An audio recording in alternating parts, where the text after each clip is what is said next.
Check. హల్లెలూయా.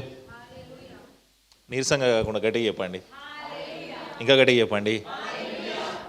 Job వచ్చిన వాళ్ళు ఇంకా గట్టిగా చెప్పొచ్చు, కొత్త జాబ్ వచ్చిన వాళ్ళు గట్టిగా చెప్పొచ్చు. ఇంకా దేవునికి స్తోత్రం. ఏం నేర్చుకున్నాం లాస్ట్ వీక్? ఒకసారి 2వ అధ్యాయం 10వ వచనంలోకి రండి. న్యాయాధిపతుల గ్రంథము 2వ అధ్యాయము 10వ వచనంలోకి రండి. అందరు చదవాలి. ఆ తరము వారందరూ తమ పితరుల యొద్దకు చేర్చబడిరి, వారి తర్వాత యెహోవానైనను ఒక కొత్త తరం వచ్చిందంట. ఈ తరం వాళ్ళు ఎలా అంటే, వాళ్ళ పేరెంట్స్కి యెహోవా ఏం చేశాడు అనే విషయం కూడా వాళ్ళకి తెలియదు. It is a new generation.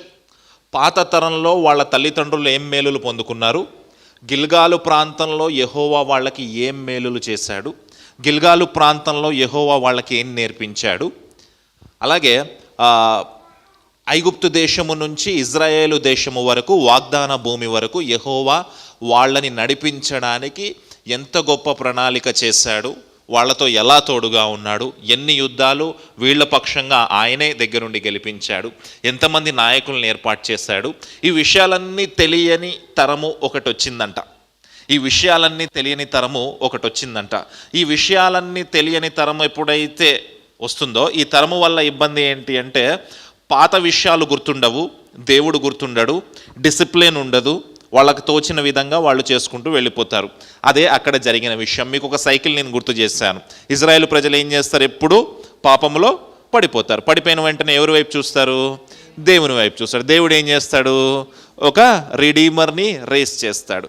రిడీమర్ని race చేసి విడుదల పొందిన తర్వాత వీళ్ళు ఏం చేస్తారు? మళ్ళీ దేవుని వైపు చూసి దేవుణ్ణి ఆరాధిస్తారు. మళ్ళీ ఎక్కడికి వస్తారు? Same cycle repeat. మనం కూడా శ్రమలు వచ్చినప్పుడు దేవుడి దగ్గరకు వస్తాం కదా, ఉద్యోగం కావాలంటే దేవుడి దగ్గరకు వస్తాం కదా, గర్భఫలం కావాలంటే దేవుడి దగ్గరకు వస్తాం కదా, లేదా ఆశీర్వాదాలు కావాలంటే దేవుడి దగ్గరకు వస్తాం కదా. వీళ్ళు కూడా అలానే అన్నమాట. అయితే అలాంటి ఒక కొత్త తరం వచ్చింది. 3వ అధ్యాయం 1వ వచనం చూద్దాం. 3వ అధ్యాయం 1-2 వచనాలు చూద్దాం. ఇజ్రాయేలీయులకును కనానీయులకును యుద్ధములన్నిటినీ చూడని వారందరినీ, ఇజ్రాయేలు ప్రజలకు కనాను ప్రజలకు మధ్య జరిగిన యుద్ధాలన్నీ చూడని తరం ఒక తరం ఉందంట. ఒక కొత్త జనరేషన్ వచ్చింది. వాళ్ళ జీవితాల్లో, వాళ్ళ తల్లిదండ్రుల జీవితాల్లో ఏం చేశాడు దేవుడు అనే విషయం మర్చిపోయిన తరం ఒకటి వచ్చింది.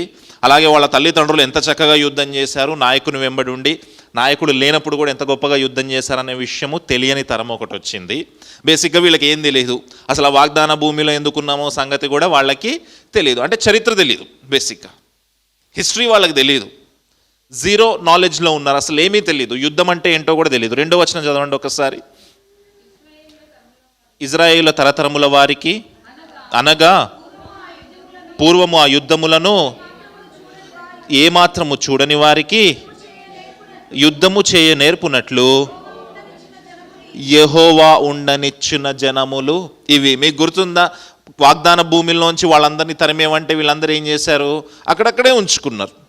వాళ్ళని తరిమి కొట్టలేదు, వీళ్ళు యుద్ధం చేయలేదు వాళ్ళతోటి. మొదటిసారి యుద్ధం చేయడానికి వెళ్ళినప్పుడు చక్కగా యెరూషలేము ప్రాంతాన్ని తగలబెట్టారు. కానీ రెండోసారి యుద్ధానికి వెళ్ళినప్పుడు ఏం చేశారు? ఇనుప రథాలని చూసి భయపడ్డారంట. ఏం చూసి భయపడ్డారు? మన వెనకాల ఎవరున్నారు? మన ముందు ఎవరున్నారు? ముందు యెహోవాను పెట్టుకున్నారు, వెనకాల యెహోవాను. టోటల్ 360 డిగ్రీస్లో ఆయనే ఉన్నాడు. ఉన్నప్పటికీ అక్కడికి వెళ్ళి చూసిన తర్వాత ఇనుప రథాలని చూశారంట. ఏం చూశారు వాళ్ళు? ఏం చూశారంట? ఇనుప రథాలు చూసి భయపడి పారిపోయారంట వీళ్ళ పేరెంట్స్. అందుకే వాళ్ళని వెళ్ళగొట్టడం మానేశారు, వాళ్ళ మధ్యలోనే నివసించడం ప్రారంభించారు. ఆ జనరేషన్ పోయింది, కొత్త జనరేషన్ వచ్చింది. అసలు వీళ్ళకి ఇనుప రథాలు అంటే కూడా ఏంటో తెలియదు, యుద్ధం అంటే కూడా ఏంటో తెలియదు. చూడండి, వాళ్ళని శోధించుటకు, వాళ్లకు యుద్ధము నేర్పించడానికంట. యుద్ధము చేయు నేర్పునట్లు. ఏం నేర్పునట్లు? చూడండి, ఒక్క విషయం మనం ఆలోచన చేద్దాం. ఇక్కడ తల్లిదండ్రులు మిస్టేక్ చేసి ఉండొచ్చు, కానీ దేవుడు పిల్లల్ని విడిచిపెడతా ఉన్నాడా? తల్లిదండ్రులు మిస్టేక్ చేసి వాళ్ళని వెళ్ళగొట్టకపోయి ఉండొచ్చు, కానీ పిల్లల విషయంలో యెహోవా దేవుడు చూపిస్తా ఉన్న కృప ఏంటి తెలుసా? మీ తల్లిదండ్రులు తప్పు చేశారు, ఓకే ఫైన్, విడిచిపెట్టేద్దాం. కొత్త తరం వచ్చింది, మీకు అసలు యుద్ధం అంటే ఏంటో తెలియదు. మీ తల్లిదండ్రుల విషయంలో నేను ఏం చేశానో ఆశీర్వాదాలు మీకు తెలియదు, కాబట్టి నేను మీకు నేర్పిస్తా. I will teach you.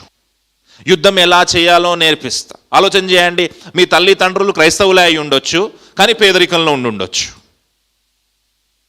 కానీ కొత్త జనరేషన్కి దేవుడు ఏం ప్రామిస్ చేస్తున్నాడు తెలుసా? మీ తల్లిదండ్రులు పేదరికంలోనే ఉండొచ్చు, చదువు లేకుండా ఉండొచ్చు, తాగుబోతులై ఉండొచ్చు, బ్రోకన్ ఫ్యామిలీస్లో ఉండొచ్చు, కానీ కొత్త తరం వచ్చేసరికి నేను ఆ కర్స్ని కంటిన్యూ చేయను, మీకు ఎలా యుద్ధం చేయాలో నేర్పిస్తా. దేవుడు నేర్పిస్తా ఉన్న వాగ్దానము, దేవుడు స్థిరపరుస్తా ఉన్న వాగ్దానం ఏంటి అంటే మన జనరేషన్కి యుద్ధము ఎలా చేయాలో ఆయన నేర్పించడానికి ఇష్టపడతా ఉన్నాడు. ఇక్కడ వాళ్ళకి యుద్ధము చేయడం ఎవరు నేర్పిస్తున్నారంట? ఎవరన్నా సైన్యాధికారి నేర్పిస్తున్నాడా? ఒక మిలిటరీ ఆఫీసర్ నేర్పిస్తున్నాడా? నో, దేవుడే నేర్పిస్తున్నాడు. ఎలా నేర్పిస్తున్నాడు అంటే వాళ్ళని ఆ యుద్ధంలో పడేసి ఫైట్ చేయండి మీరే. చాలామంది అనుకుంటారు కదా, ఈ శ్రమ నాకు ఎందుకు ఉంది అంటే బహుశా నీకు దేవుడు యుద్ధం నేర్పిస్తున్నాడేమో. నాకు ఉద్యోగం ఎందుకు రావట్లేదు, బహుశా నీకు దేవుడు యుద్ధం నేర్పిస్తున్నాడేమో. నీకు ఆశీర్వాదాలు ఎందుకు రావట్లేదు, బహుశా దేవుడు నీకు యుద్ధం నేర్పిస్తూ ఉన్నాడేమో. మీ తల్లిదండ్రులకు నేర్పించినది నీకు నేర్పించడానికి ఇష్టపడతా ఉన్నాడు. మీ తల్లిదండ్రులకి ఇవ్వని ఆశీర్వాదం నీకు ఇవ్వడానికి ఇష్టపడతా ఉన్నాడేమో. మీ తల్లిదండ్రులకి లేని చదువు నీకు ఇవ్వడానికి ఇష్టపడతా ఉన్నాడేమో. మీ తల్లిదండ్రులకు లేని మనశ్శాంతి నీకు ఇవ్వడానికి ఇష్టపడతా ఉన్నాడేమో. అంతేగాని మీ తల్లిదండ్రులు చేసిన తప్పుల వల్ల దేవుడు నిన్ను విడిచిపెట్టట్లే. He is not cursing you. నీ చెయ్యి ఆయన విడిచిపెట్టట్లేదు. ఓకే, తల్లిదండ్రుల జనరేషన్లో ఏదో తప్పు జరిగిపోయింది, అట్లీస్ట్ నెక్స్ట్ జనరేషన్ని మనం కాపాడుకుందాం. అట్లీస్ట్ నెక్స్ట్ జనరేషన్కి మనం యుద్ధం ఏంటో నేర్పిద్దాం. అట్లీస్ట్ వీళ్ళైనా నా మాట వింటారేమో. తల్లిదండ్రులు బయలుదేవతల్ని పూజించారు, అయిపోయింది, వాళ్ళతో వియాలు అందుకున్నారు, వాళ్ళతో కలిసి జీవించారు, వాళ్ళని వెళ్ళగొట్టలేదు, నా మాట వినలేదు. పోనీలే, ఆ తరం వెళ్ళిపోయింది కదా, అట్లీస్ట్ నెక్స్ట్ తరాన్నైనా మనం ట్రైన్ చేద్దాం. భారతదేశంలో విచిత్రమైన పరిస్థితి ఏంటంటే అసలు భారతదేశంలో మిషనరీస్ మనకు వచ్చి ఏం చేశారు అనే తెలియని తరం ఒకటి ఉంది. మనకే తెలియదు, తెలుసా? తెలియదు. ఈరోజు ఎందుకు దాడులు జరుగుతూ ఉన్నాయి మన మీద? ఎవరన్నా వచ్చి స్లోగన్ ఇచ్చి దాడి చేసేవాడిని అడగండి, అరే మీ నాన్న ఏ స్కూల్లో చదువుకున్నాడని అడగండి, క్రిస్టియన్ స్కూల్ పేరు చెప్తారు. అరే మీ నాన్న ఏ హాస్పిటల్లో వైద్యం చేయించుకున్నాడు అడగండి, క్రిస్టియన్ హాస్పిటల్ పేరు చెప్తాడు. తెలియని తరం ఒకటి వచ్చింది. పూర్వీకులకి తెలుసు, కొత్త తరానికి తెలీదు. There is a new generation that they don't know anything about God. కానీ కొత్త తరాన్ని ఆయన విడిచిపెట్టట్లేదు, నాయకుల్ని రేజ్ చేస్తా ఉన్నాడు. Is raising missionaries, is raising leaders. వాళ్ళతో ఏం నేర్పిస్తా ఉన్నాడు తెలుసా? ఇది దేవుని ప్రేమ అంటే. దేవుడు మీకు యుద్ధాన్ని నేర్పించాలనుకుంటున్నాడు. మీరు సైలెంట్గా ఇంట్లో ఎక్కడో లేజీగా కూర్చోవడానికి ఆయన ఇష్టపడట్లేదు. మీకు ఫైటింగ్ స్పిరిట్ని నేర్పించాలనుకుంటున్నాడు. ధైర్యం అంటే ఎలా ఉంటుందో నేర్పించాలనుకుంటా ఉన్నాడు. ఈ తరం వారికి కూడా నేర్పించాలని మొదట శోధించాలనుకున్నాడు. రెండోది యుద్ధము ఎలా ఉంటుందో నేర్పించాలని. మీరు అనుకుంటా ఉన్నారేమో, మా తల్లిదండ్రులు చదువుకోలే, మీరు చదువుకున్నారు కదా, మీ తల్లిదండ్రులు చదువుకోలేదు కాబట్టి మీరు కూడా చదువులేని వాళ్ళు అయ్యారా? నో, దేవుడు మిమ్మల్ని అలా ఉండనివ్వలేదు. మీ పేరెంట్స్కి చదువు లేకపోవచ్చు, కానీ మీకు ఎడ్యుకేషన్ ఇచ్చాడు, యుద్ధం ఎలా చేయాలో నేర్పించాడు. మీ పేరెంట్స్ లైఫ్లో సిటీ లైఫ్ అంటే ఏంటో తెలియకపోవచ్చు, కానీ మీకు సిటీ లైఫ్ ఏంటో చూపించాడు. మీ పేరెంట్స్ లైఫ్లో అసలు తాగుబోత్తనమో లేదా వేరే ఏదో పిచ్చి పనులు ఉండొచ్చు, బ్రోకెన్ ఫ్యామిలీస్ అయి ఉండొచ్చు, మీ ముందే కొట్టుకుంటా ఉండొచ్చు మీ పేరెంట్స్.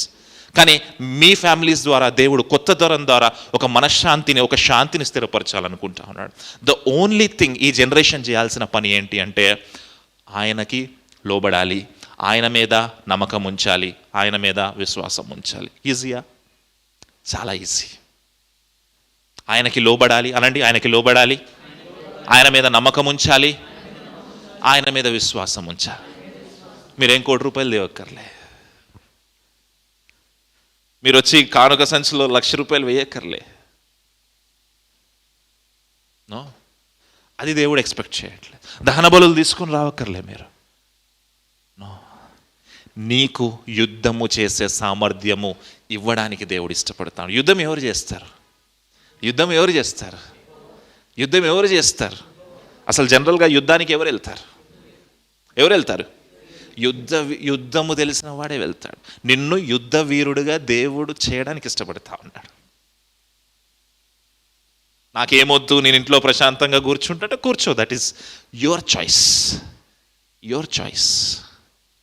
దేవుడు నాయకులను లేపడానికి ఇష్టపడతా ఉన్నాడు. దేవుడు యోధులను లేపడానికి ఇష్టపడతా ఉన్నాడు. దేవుడు మనలోంచి రాజకీయ నాయకులు లేపడానికి దేవుడు మిషనరీని లేపడానికి ఇష్టపడతా ఉన్నాడు. దేవుడు యుద్ధము ఎలా చేయాలో నేర్పించడానికి ఇష్టపడతా ఉన్నాడు. లేచి స్టెప్ తీసుకోవాల్సింది నువ్వే. లేచి ఆ స్టాండ్ తీసుకోవాల్సింది నువ్వే. వీళ్ళకు కూడా నేర్పించాలనుకున్నాడు. తల్లిదండ్రులు ఏదో పొరపాటు చేశారు, తల్లిదండ్రుల పాపాల వల్ల వీళ్ళకు కూడా శిక్షిద్దామా అనుకోలేదు దేవుడు. చూడండి ఎంత కృపామయుడో. పాత నిబంధనల గ్రంథంలో అసలు కృప లేదంటారు చాలా మంది. తల్లిదండ్రులు చేసిన పాపాలకి పిల్లలు పేదరికంలో ఉన్నారా? నో. వీళ్ళకి యుద్ధం చేసే సామర్థ్యాన్ని నేర్పించాలనుకుంటున్నాడు, వాళ్ళని ఆశీర్వదించాలనుకుంటా ఉన్నాడు. వీళ్ళ విషయంలో కూడా చేశాడు. మీ తల్లిదండ్రులు మర్చిపోయి ఉండొచ్చు నన్ను, కానీ మీరు నన్ను మర్చిపోవడానికి వీల్లేదు. మీ తల్లిదండ్రులు పిచ్చి పిచ్చిగా తిరిగి ఉండొచ్చు, కానీ మీరు అలా తిరగడానికి వీల్లేదు. మీ తల్లిదండ్రులు ఆశీర్వాదం లేకపోవచ్చు, కానీ మీకు ఆశీర్వాదం లేకపోవడం నాకు ఇష్టం లేదు. అందుకే మిమ్మల్ని యుద్ధ వీరులుగా చేస్తా, అందుకే మిమ్మల్ని శోధిస్తా. చూడండి ఏం చేశాడు, చూడండి వాళ్ళని యుద్ధం నేర్పించడానికి ఏం చేశాడు చూడండి.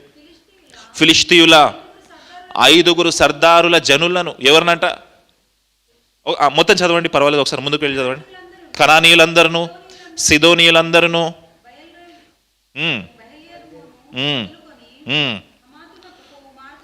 మార్గము వరకు,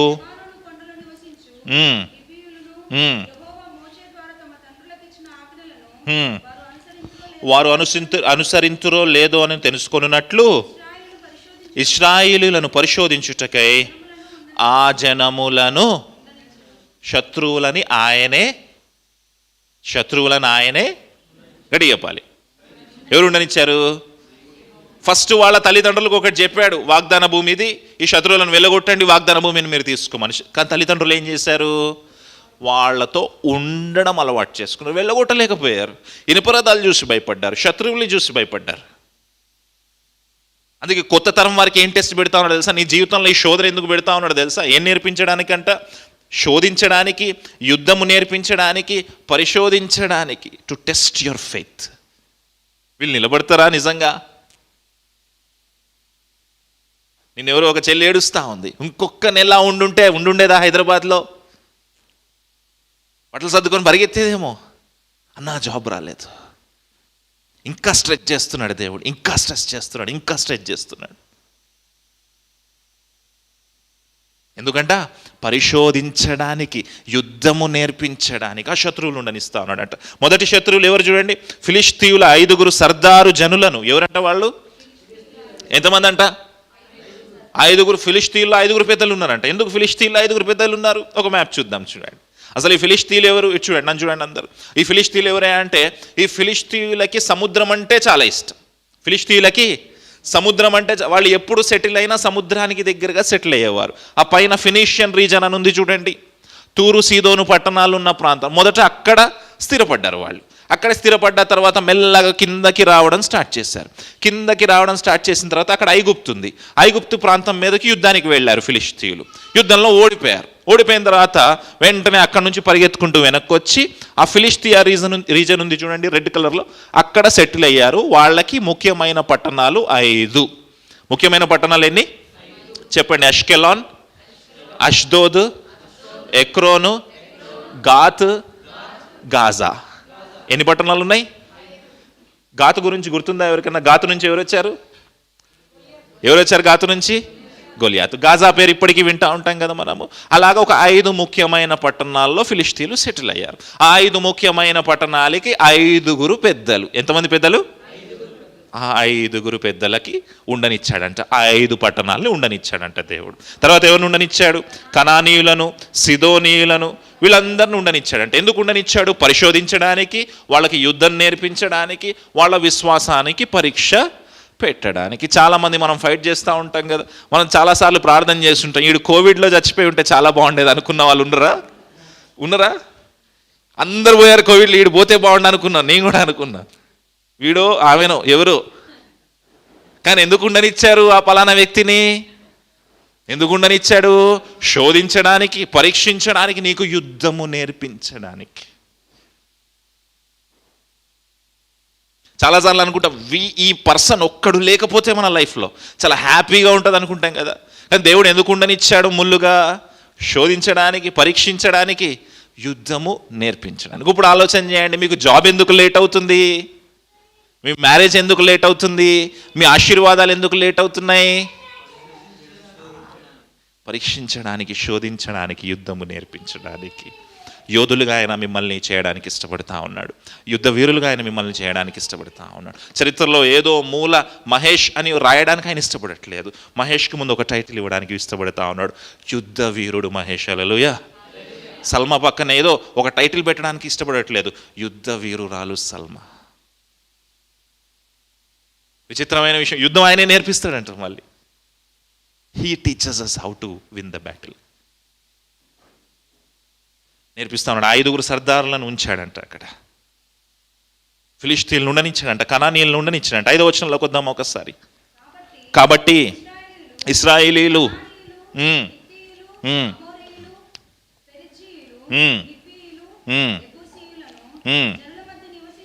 జనుముల మధ్య నివసించుచు వారి కుమార్తెలను పెండ్లి చేసుకొనుచు వారి కుమారులను తమ కుమార్తెలను ఇచ్చుచు వారి దేవతలను.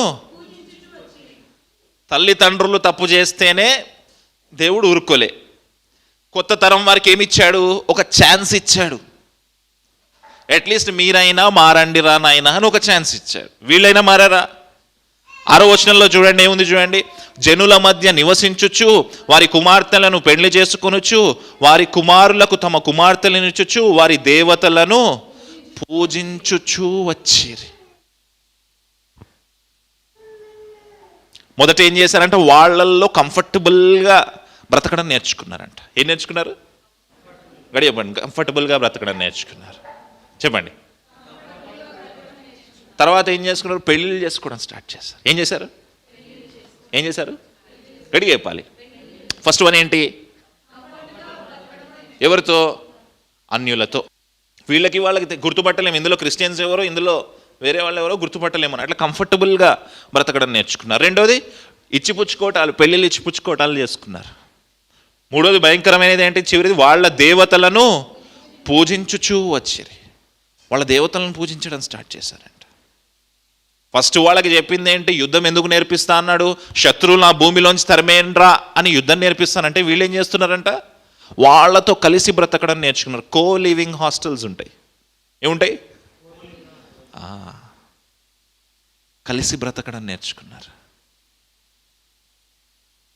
రెండోది ఏంటయ్యా అంటే పెళ్ళిళ్ళు చేసుకోవడం నేర్చుకున్నారు. అన్యులని. ఎవరిని? ద్వితీయోపదేశకాండం 7వ అధ్యాయం మొదటి 3 వచనాలు. ద్వితీయోపదేశకాండం 7వ అధ్యాయం మొదటి 3 వచనాలు. ఫాస్ట్గా తీయాలి. మీరు స్వాధీనపరచుకొని పోవు దేశంలోనికి నీ దేవుడైన యెహోవా నిన్ను చేర్చి బహుజనములను అనగా చదవండి.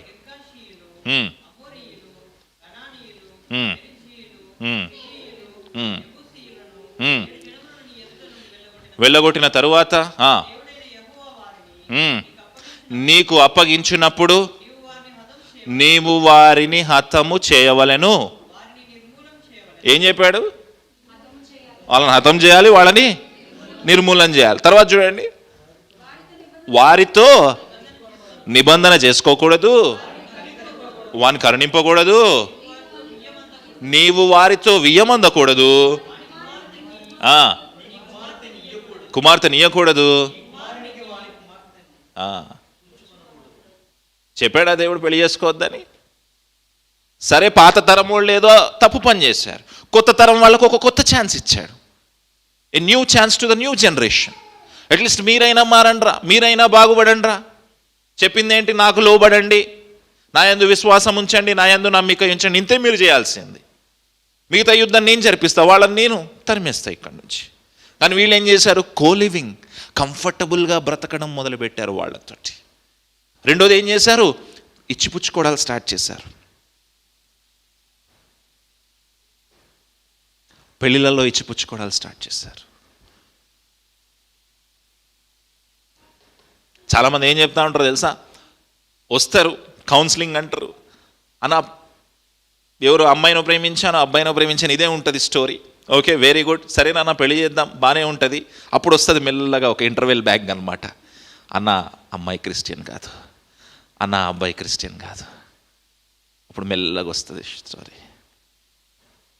అరే తమ్ముడు, చెల్లి, అవిశ్వాసులు మనం పెళ్లి చేసుకోవడానికి వీలు లేదు కదా. అవిశ్వాసులు అసలు నువ్వు క్రిస్టియన్నే చేసుకోవడానికి వీలు లేదు. విశ్వాసికి విశ్వాసితోటే పొత్తు. చెప్పండి, విశ్వాసికి విశ్వాసితోటే పొత్తు. చెప్పండి.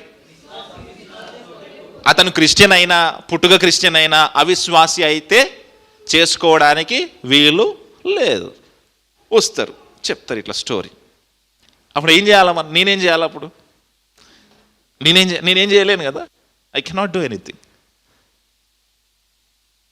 అన్న పెళ్ళాక మార్చేసుకుంటా అన్న నేను. ఏంటంట? గడి చెప్పాలి. ఏంటంట? గడి చెప్పండి. ఎప్పుడు మార్చుకుంటారంట? అన్న నా పెళ్ళి వల్ల ఒక ఆత్మ రక్షించబడుతుంది అన్న. ఆహా,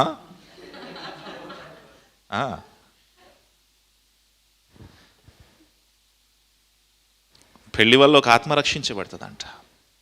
మొదటి రాజుల గ్రంథము 11వ అధ్యాయము 2వ వచనము. మొదటి రాజుల గ్రంథము 11వ అధ్యాయము 2వ వచనము. సొలొమోను గురించి రాస్తా ఉన్నాం. సొలొమోను ఎవరు? గొప్ప జ్ఞాని. ఎవరు? Very good writer in the history. దావీదు కంటే గొప్ప రైటర్, దావీదు కంటే గొప్ప జ్ఞాని కావచ్చు. ఎక్కడ పడిపోయాడంటే సొలొమోను, చదవండి. కామాతురత గలవాడై వారిని ఉంచుకొని మొదటి వచనం చదువుదామా ఒకసారి. ఎవరిని ఉంచుకుంటూ వచ్చారు? మోయాబీలను. ఆ లిస్ట్ అంతటిని ఉంచుకుంటూ వచ్చాడంట ఆయన. ఎవరైనా? సొలొమోను గారు. దేవుని బిడ్డ, అన్యుడా? ఎవరిని ఉంచుకుంటూ వచ్చాడు? ఏం గలవాడై? కామాతురత గలవాడై. ఎందుకు పలానా తమ్ముడు చెల్లి ఆ ఎదుటి వ్యక్తిని నువ్వు ఎందుకు వదులుకోలేకపోతా ఉన్నావు? విశ్వాసి కాదు కదా అంటే వీళ్ళ స్టాండర్డ్ విశ్వాసము కాదు. ఎదుటి వ్యక్తిలో విశ్వాసం చూడలే, అవుటర్ అపియరెన్స్. కామాతురత గలవాడే. చదువుదామా, ముందుకు వెళ్ళి చదువుదామా, తర్వాత వచ్చిన చదువుదామా. వారిని ఉంచుకొని వచ్చాను. ఆయనకి 700 మంది భార్యలను, ఉపపత్నులను ఏంటంటే ఎంతమంది ఉన్నారంట? 1000 మంది టోటల్ లెక్క కడితే సార్కు. తెలివైన వాడు, జ్ఞాని. ఎవరు ఉంచుకున్నాడంట? అన్యులను ఉంచుకున్నాడు. అన్యులను ఉంచుకోవడం వల్ల జరిగిన పర్యవసానం ఏంటి? చివరిలో అతని భార్యలు అతని హృదయమును ఒక జ్ఞాని హృదయాన్ని కూడా తిప్పేసిందంట స్త్రీ. Very powerful. అన్యురాలైన స్త్రీ. తర్వాత వచనం చూడండి. సొలొమోను ఎప్పుడంట? ఏ టైంలో? యంగ్గా ఉన్నప్పుడు నిష్ఠత్వంతో ఉన్నాడు, నిలబడ్డాడు దేవుడి కోసం. కానీ ఎప్పుడైతే సొలొమోను వృద్ధుడయ్యాడు, ముసలివాడయ్యాడు, బాగానే ఉంటుందమ్మా. కొత్తలో పెళ్ళైనప్పుడు చాలా హ్యాపీగా ఉంటుంది. మనతో పాటు చర్చకు కూడా వస్తారు వాళ్ళు. అబ్బో అద్భుతంగా ఉంటుంది. ఎప్పుడు వస్తుంది ప్రాబ్లమ్? వృద్ధుడైనప్పుడు అతని భార్యలు అతని హృదయమును ఇతర దేవతల తట్టు త్రిప్పగా. ఎప్పుడు తిప్పారంట? ఎవరి వైపు తిప్పారంట? ఇతర దేవతల వైపు తిప్పారంట. వృద్ధుడైనప్పుడు, వీకెస్ట్ పాయింట్ వచ్చినప్పుడు. నువ్వు స్ట్రాంగ్గా ఉన్నప్పుడు ఏం కాదు. తమ్ముడు చెల్లి చాలా క్లియర్గా చెప్తా ఉన్నారు. మీరు బాధపడినా నాకు ఇబ్బంది ఏం లేదు, కానీ ఒక విశ్వాసిని మాత్రమే పెళ్లి చేసుకోవాలి. గడి చెప్పండి. ఆ విశ్వాసాన్ని వినిపిస్తుంది నాకు, గట్టి క్లారిటీగా చెప్పండి. ఒక విశ్వాసిని మాత్రమే పెళ్లి చేసుకోవాలి. ఆ ఆపోజిట్ పర్సన్ క్రిస్టియన్ అయినా సరే ఆ విశ్వాసితో మనకి పొత్తు లేదు. మీరు బాధపడినా నాకు ఇబ్బంది ఏమీ లేదు. సింపుల్. ఏం చేశారంట? 3 చేశారంట ఇజ్రాయేల్ ప్రజలు. కొత్త తరం వాళ్ళు ఏం చేశారంట? కో ఎగ్జిస్టెన్స్, కో లివింగ్కి అలవాటు పడ్డారు. రెండోది ఏం చేశారు? పెళ్ళిళ్ళు చేసుకోవడానికి అలవాటు పడ్డారు. మూడోది ఏం చేశారంటే వాళ్ళ దేవతలను పూజించుచూ వచ్చిరి. ఎలాంటి దేవతలు? బయలుదేవతలు, అష్టారోతు దేవతలు. చెప్పాను కదా మీకు, ఎంత దరిద్రమైన హిస్టరీ ఉన్న దేవతలు తెలుసా వాళ్ళు? ఒకసారి చూద్దామా, ఫోటో చూద్దామా? ఎంత దరిద్రమైన హిస్టరీ ఉన్న దేవతలు తెలుసా? లాస్ట్ వీక్ మీకు చెప్పాను, పిల్లల్ని చంపుకునేవారంట. ఎవరిని చంపేవారు? పుట్టిన పిల్లల్ని చంపుకునేవారు. తొలిచూలు బిడ్డల్ని చంపుకునేవారంట. వాళ్ళ దేవతలతో నీకేంటయ్యా పని? వాళ్ళ ఆచారాలతో నీకేంటయ్యా పని? దేవుడు ప్రశ్నిస్తా ఉన్నాడు ఈరోజు. చూడండి, ప్రాముఖ్యమైన దేవుళ్ళు. ఫస్ట్ ఎల్, మొదట అంటే ఎల్ అంటే మన బైబిల్ పరిభాషలో అర్థం ఏంటి? ఎల్ అంటే ఏంటి అర్థము? దేవుడు యెహోవా. వాళ్ళకు కూడా ఎల్ ఉంది, వాళ్ళు కూడా ఒక పేరు పెట్టుకున్నారు. ఆయనే సమస్తాన్ని సృష్టించాడంట. ఆయనకు ఒక భార్య ఉందంట. ఎవరు? అషేరా. ఆమె పేరు ఏం పేరు? వాళ్ళకి పిల్లలు ఉన్నారంట, కింద లిస్ట్ అది. అక్కడ బ్లూ కలర్లో ఒక పేరు కనిపిస్తా ఉంది చూడండి, ఏంటది? బయలుదేవతలు అంట. వాళ్ళిద్దరికి పుట్టినవాడు బయలు.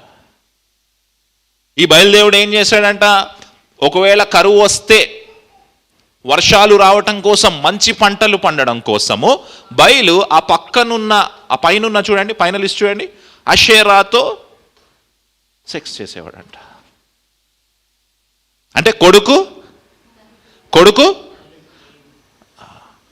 ఇప్పుడు అర్థమైందా ఇజ్రాయేలు ప్రజలు ఎలాంటి దేవుళ్ళని పూజిస్తున్నారు? ఆత్మీయంగా పతనమైన స్థితి, ద ఫాలెన్ నేచర్. పిల్లల్ని చంపుకోవడము, అక్రమ సంబంధాలు కలిగిన దేవుళ్ళను పూజించడము. Our God is the purest holy God. Hallelujah. ఆయనలో కామ క్రోధాలు మదమత్సరాలు ఏవీ లేవు. తమ్ముడు చెల్లి, దేవుడు మాట్లాడుతూ ఉన్నాడు. 3 విషయాల్లో పడిపోయారంట. కోలివింగ్ అలవాటు పడ్డారు. రెండోది, పెళ్ళిళ్ళు చేసుకోవడం స్టార్ట్ చేశారు. మూడోది, వాళ్ళ దేవుళ్ళను పూజించడం స్టార్ట్ చేశారు. The spiritual declination of Israel. ఆత్మీయమైన పతనము, నీ ఆత్మీయ స్థితి పతనము, దేవుడికి దూరంగా జరగడము. దేవుడు పాపం తల్లిదండ్రులు ఏదో పొరపాటు చేశారులే, పిల్లలన్నా మనము బ్లెస్సింగ్లోకి నడిపిద్దాం, వాగ్దాన భూమిలోకి నడిపిద్దాం, వాగ్దాన దేశాన్ని స్వాతంత్రించుకుంటారు అనుకుంటే పిల్లలు తల్లిదండ్రుల కంటే వర్స్ట్గా తయారయ్యారు.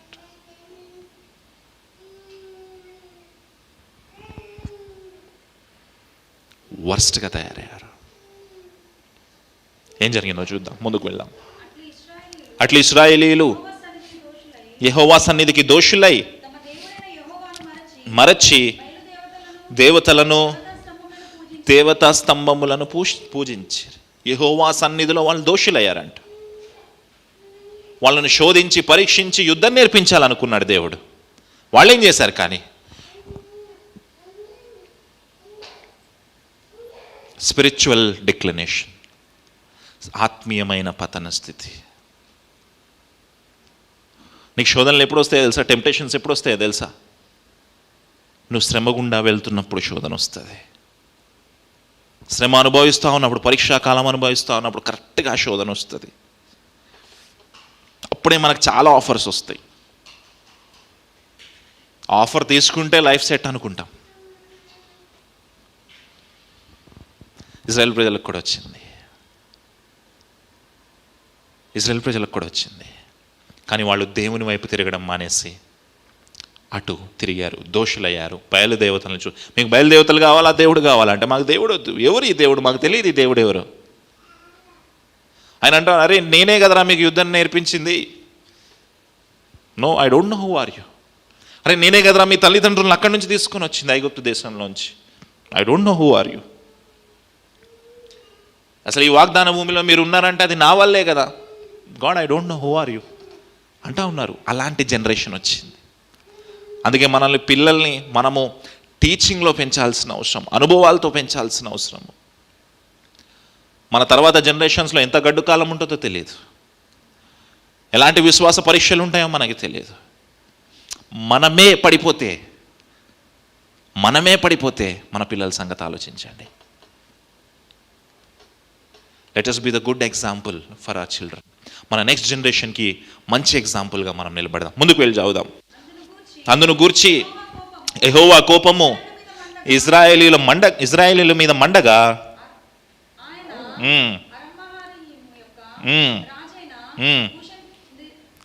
కుషన్రి షాతాయిము అనండి ఒకసారి అందరు గట్టిగా.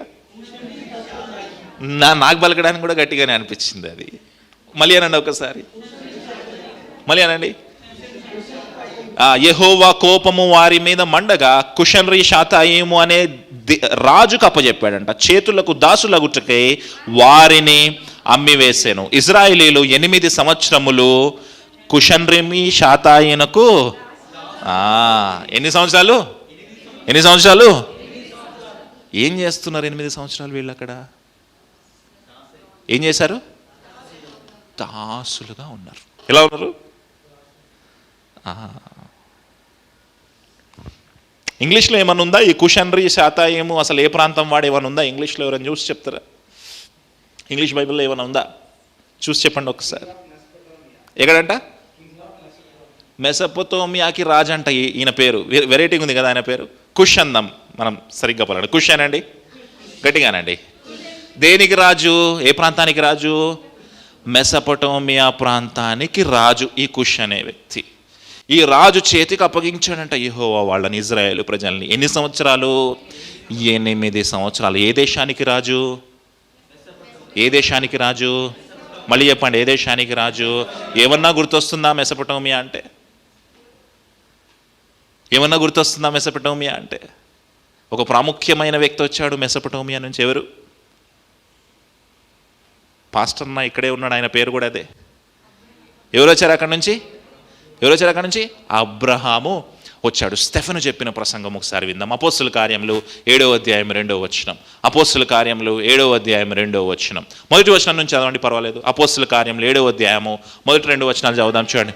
ప్రధాన యాజకులు ఈ మాటలు నిజమేనా అని అడిగాను. అందుకు స్టెఫెను, సహోదరులారా వినుడి, మన పితరుడైన అబ్రహాము హారానులో కాపురముండక మునుపు మెసొపొతేమియాలో ఉన్నప్పుడు మహిమ గల దేవుడు అతనికి ప్రత్యక్షమై. అబ్రహాముకు దేవుడు ప్రత్యక్షమయ్యాడంటే ఎక్కడ? ఎక్కడ? మెసొపొతేమియా ప్రాంతంలో అబ్రహాముకి దేవుడు ప్రత్యక్షమయ్యి ఏం చెప్పాడంటే తెలుసా?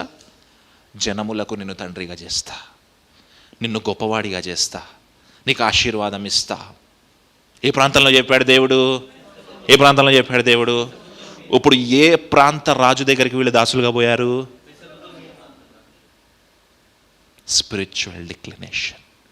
ఏ ప్రాంతంలో అయితే దేవాతి దేవుడు అబ్రహాముకు వాగ్దానం చేశాడో, ఏ ప్రాంతంలో అయితే వాగ్దాన పుత్రులను ఏర్పాటు చేస్తానాడో, ఏ ప్రాంతంలో అయితే వాగ్దాన పుత్రులను వర్ధిల్లింపజేస్తా అన్నాడో దేవుడు, అదే ప్రాంతానికి అన్య దేశపు రాజుకి వీళ్ళని అప్పచెప్పాడు దేవుడు. Spiritual declination. గుర్తుందా? లాస్ట్ వీక్ మనం చదువుకున్నాం. యెహోవా దూత ఎక్కడి నుంచి బయలుదేరిందంట? 2వ అధ్యాయం 1వ వచనంలో. ఎక్కడి నుంచి బయలుదేరింది?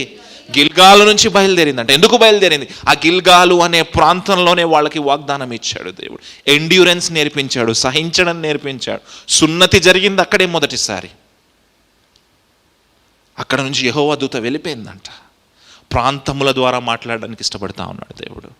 ఏ మెసొపొతేమియా ప్రాంతంలో అయితే అబ్రహాముకు దేవుడు వాగ్దానం చేశాడు, అక్కడికి అబ్రహాము సంతానములో వచ్చిన వాగ్దాన పుత్రులు దాసులుగా పోయి. ఇంతకంటే దరిద్రం ఎక్కడన్నా ఉంటుందా తమ్ముడు చెల్లి? ఇంతకంటే దరిద్రం ఎక్కడన్నా ఉంటుందా? ఆలోచన చేయండి. దేవుడు మనకు ఒక వాగ్దానం ఇచ్చాడు అనుకుందాం. కూకట్పల్లి ప్రాంతం మొత్తాన్ని నీకు ఇస్తానని వాగ్దానం ఇచ్చాడు మనకి. మన పిల్లలు కూకట్పల్లి ప్రాంతంలో వెట్టి చాకరీ పనులు, బానిసల పనులు చేస్తుంటే ఎట్లుంటుంది? ఎట్లుంటుంది? అది జరిగింది ఇక్కడ. అది జరిగింది. వాళ్ళ ఆత్మీయమైన పతన స్థితి వాళ్ళకు గుర్తు చేస్తా ఉన్నాడు. ఎందుకు మెసొపొతేమియా అని పరిశుద్ధాత్మ దేవుడు అక్కడ రాయిస్తూ ఉన్నాడు. అరే బాబు, ఇదిరా మీ ఆదిపితరుడైన అబ్రహాముకు వాగ్దానము చేసిన ప్రాంతము. చూడండి, మీరు చేసిన పొరపాట్ల వల్ల, మీరు ఇచ్చిపుచ్చుకోవటాల వల్ల, మీరు చేసిన రాంగ్ డెసిషన్స్ వల్ల ఈరోజు ఎక్కడికి పోతున్నారు తెలుసా? మీరు వాగ్దానము పొందుకున్న ప్రాంతానికే బానిసలుగా పోతా ఉన్నారు. గుర్తు చేస్తా ఉన్నాడు దేవుడు వాళ్ళకి. గుర్తు చేస్తాను. ముందుకు వెళ్ళి చదువుదాం. ఇశ్రాయేలీలు ఏంటంట? ఎప్పుడు మొరపెట్టారంట? ఎన్ని సంవత్సరాల తర్వాత? గట్టిగా చదవాలి. ఎన్ని సంవత్సరాల తర్వాత? ఏం చేశారు వీళ్ళు 8 సంవత్సరాలు? ఏం చేశారు 8 సంవత్సరాలు?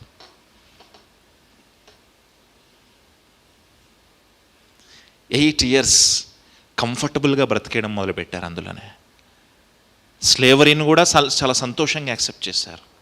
8 ఇయర్స్ తర్వాత వన్ ఫైన్ డే గుర్తొచ్చింది. అయ్యో, మనం శోధించబడతా ఉన్నాం కదా. అప్పుడు ఒక ఆయన గుర్తొచ్చారు. ఎవరు గుర్తొచ్చారు? దేవుడు గుర్తొచ్చారు. ఎప్పుడు మీకు చెప్తా ఉంటాను, సెప్టెంబర్ 26/11 కదా, 26/11 అయినా సెప్టెంబర్ 9/11 అనుకుంటా, అమెరికా దేశంలో ఒసామా బిన్ లాడెన్ ఫ్లైట్లతోటి గుద్దించాడు వరల్డ్ ట్రేడ్ టవర్స్ని. నెక్స్ట్ సండే ఏ చర్చ్ ఖాళీ లేదు. నెక్స్ట్ సండే ఒక్క చర్చ్ కూడా ఖాళీ, మొత్తం వెళ్ళిపోయారు చర్చ్కి నెక్స్ట్ సండే. అంటే అప్పటి వరకు దేవుడు గుర్తులే. 8 సంవత్సరాలు కంఫర్టబుల్గా దాసులుగా బతికేశారు. అప్పుడు 8 సంవత్సరాల తర్వాత దేవుడు గుర్తు వచ్చాడు. అప్పుడు యెహోవాకు మొరపెట్టగా, చూడండి ఎంత గొప్ప దేవుడు, చూడండి దేవుడు సమాధానం ఇచ్చాడా ఇవ్వలేదా? యెహోవా కాలేబు తమ్ముడు అప్పుడు ఎప్పుడైతే మొరపెట్టాడు వెంటనే దేవుడు రెస్పాండ్ అయ్యాడు. మీకు ఎప్పుడు చెప్తా ఉంటాను, ఎప్పుడైనా మీ ఫ్రెండ్తో ఒక 10 సంవత్సరాలు మాట్లాడడం మానేయండి. కాల్ చేయండి, ఎత్తుతారా? మీ తల్లిదండ్రులతో ఒక వారం మాట్లాడడం మానేయండి, ఎత్తుతారా మళ్ళీ మీ ఫోన్? చూడండి, దేవాతి దేవుడు ఫస్ట్ రింగ్కే ఎత్తాడు వాళ్ళ ఫోన్. యెహోవాకు మొరపెట్టగా 8 సంవత్సరాలు అయిన తర్వాత కూడా 8 సంవత్సరాలు అయింది, ఇంకో 8 సంవత్సరాలు నీ మీద అలిగినా పో అనలే. 8 సంవత్సరాలు నాకు మొరపెట్టు, అప్పుడే నీకు ఆన్సర్ చేస్తా అనలే. నో, మొరపెట్టగా వెంటనే ఒక రిడీమర్ని రేజ్ చేశాడంట దేవుడు. తమ్ముడు చెల్లి, నీ దేవుడు ఎంత గొప్ప దేవుడు తెలుసా? నా దేవుడు ఎంత గొప్ప దేవుడు తెలుసా? నువ్వు వెనక్కి తిరిగి వస్తే వెంటనే ఆయన హక్ చేసుకొని నేను చేర్చుకోవడానికి ఇష్టపడతా అన్నాడు. ఆయన పగలు తీర్చుకునే దేవుడు కాదు. Is not a psycho. ఆ god is not a psycho. అందుకే ఈ ప్రపంచంలో ఏ దేవుణ్ణి చూసినా ఎవరిలో ప్రేమ కనపడకపోవచ్చు, కేవలం మన దేవుళ్ళలో మాత్రమే ప్రేమ కనిపిస్తుంది. హల్లెలూయా. నేను అనుకుంటాను 8 years వీళ్ళని ఇంకొక 8 సంవత్సరాల నుంచి ప్రభు వీళ్ళని ఎట్లనే ఉండాలి, వీళ్ళకి మంచిగా కావాలి, వీళ్ళకి బాగా కావాలనుకుంటాను నేనైతే. కానీ చూడండి, ఫస్ట్ రింగ్కి ఆయన ఎత్తేసాడు. ఎవరిని రేజ్ చేశాడు చూడండి, చదవండి. రక్షకునిగా ఇశ్రాయేలు కొరకు నియమించి వారిని రక్షించెను. వెంటనే చేశాడా, డిలే చేశాడా? వాళ్ళు మొరపెట్టగా. ఆలోచన చేయి తమ్ముడు చెల్లి, నువ్వు మొరపెట్టట్లేదేమో. Maybe your prayer is not genuine. వెంటనే ఒత్నీయేల్ని రేస్ చేసి వాళ్ళని రక్షించిన తర్వాత వచనం చదువుదాం. యెహోవా ఆత్మ అతని మీదికి వచ్చెను గనుక అతడు ఇశ్రాయేలీయులకు న్యాయాధిపతి అయి యుద్ధమునకు బయలుదేరగా యెహోవా చదవండి పర్వాలేదు. అప్పగించెను, అతడు జయించెను. అప్పుడు 40 సంవత్సరములు దేశము నెమ్మది పొందెను. అటు తర్వాత కనజు కుమారుడైన ఒత్నీయేలు మృతి నొందెను. ద ఫస్ట్ జడ్జ్ ఎవరంట? ఒత్నీయేలు అనండి, గట్టిగానండి. ఇతని గురించి విన్నాం కదా, కాలేబు తమ్ముడు కొడుకు, అలాగే కాలేబు కూతురుని చేసుకున్నాడు. కాలేబుకు కొడుకు అవుతాడు, అలాగే అల్లుడు కూడా అవుతాడు. అయితే అది ఆ డెసిషన్ రైట్ ఆర్ రాంగ్ అనే డిస్కషన్ మనం పక్కన పెడితే, వాళ్ళిద్దరూ ప్రార్థనా జీవితం కలిగిన భార్యాభర్తలు అంట. ఇద్దరు ఎవరు? ఒత్నీయేలు తన భార్య కూడా ప్రార్థనా జీవితం కలిగిన భార్యాభర్తలు, భయభక్తులు కలిగిన భార్యాభర్తలు. వాళ్ళని లేపాడు, స్థిరపరిచాడు వాళ్ళని. ఎన్ని సంవత్సరాలు స్థిరపరిచాడు? 40 సంవత్సరాలు. ఎన్ని సంవత్సరాలు? 40 సంవత్సరాలు. ఒత్నీయేలు గురించి మనం ఇక్కడ ఎక్కువగా చదువుకోలేదేమో. బహుశా మంచి బిలీవర్ అయి ఉండొచ్చు, మంచి న్యాయాధిపతి అయి ఉండొచ్చు. అతన్ని వాడుకున్నాడు దేవుడు. తర్వాత వచనం చదువుదాం. ఆయన చనిపోయాడంట. చనిపోయిన తర్వాత మళ్ళీ మనోళ్ళ కథ ఎట్లుంది చూద్దాం. 12వ వచనం. ఇశ్రాయేలీలు ఏంటంట? ఎప్పుడు? టీచర్ ఉన్నంత వరకు పిల్లలు, టీచర్ బయటకు వెళ్ళగానే. చూడండి, 40 సంవత్సరాలు ఒత్నీయేలుని దేవుడు వాడుకున్నాడు అక్కడ. ఎన్ని ఇయర్స్ వాడుకున్నాడు? 40 years. ఒత్నీయేలు ఎంతగా లోబడ్డాడో, ఒత్నీయేలు ఎంతగా విశ్వాసం ఉంచాడో దేవుడి మీద, ఒత్నీయేలు ఎంతగా నమ్మిక ఉంచాడో దేవుడి మీద. ఒత్నీయేలు హార్ట్, తన ప్యాషన్ ఎంత గొప్పగా ఉందో దేవుడి పట్ల. ఎంత గొప్ప ప్రార్థనా జీవితం, మోకాళ్ళ అనుభవం ఉండుంటుంది ఒత్నీయేలుకి. నిలబెట్టాడు. 40 years వాడుకున్నాడు. ఎన్ని ఇయర్స్ వాడుకున్నాడు? 40 years వాడుకున్నాడు. ఒత్నీయేలు చనిపోయాడు. ఒత్నీయేలు ఉన్నంతసేపు బాగానే ఉన్నారు ఇజ్రాయేల్ ప్రజలు. ఒత్నీయేలు చనిపోయాడు. మళ్ళీ టర్న్ బ్యాక్. చెప్పాను కదా, సర్కిల్ రిపీట్. మళ్ళీ వీళ్ళే ప్రార్థన చేశారు, ప్రభువా ఒక రక్షకుణ్ణి ఇవ్వు అని. ఇచ్చాడు రక్షకుణ్ణి. గాన్. ఏం చేశారు చూడండి ఇశ్రాయేల్ ప్రజలు. కనుక వారు యెహోవా దృష్టికి దోషులైనందున యెహోవా ఇశ్రాయేలీతో యుద్ధము చేయుటకు మోయాబు రాజైన ఎగ్లోనును బలపరిచెను. చక్కగా ఓత్నీల్ చేత విడిపించాడు. 40 సంవత్సరాలు స్థిరపరిచారు. ఓత్నీల్ చనిపోయిన వెంటనే మళ్ళీ కొత్త స్టోరీ మొదలుపెట్టారు మనోళ్ళు. ఈసారి ఎవరికి అప్పచెప్పాడు? మోయాబు రాజైన ఎగ్లోనుకు అప్పచెప్పాడు. తర్వాత వచనం చదువుదాం. అతడు అమ్మోనీయులను కూర్చుకుని పోయి ఇశ్రాయేలీలను ఓడగొట్టి ఖర్జూర చెట్ల పట్టణమును స్వాధీనపరుచుకొనెను.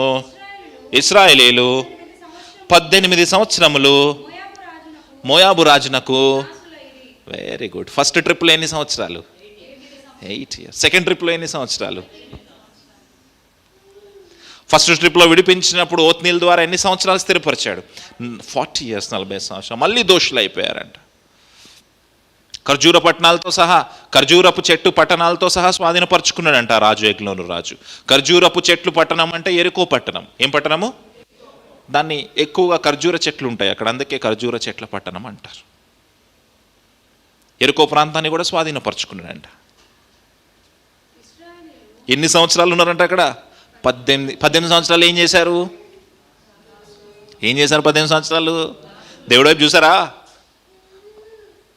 అంతకుముందు పర్లేదు, 8 సంవత్సరాల కన్నా చూశారు.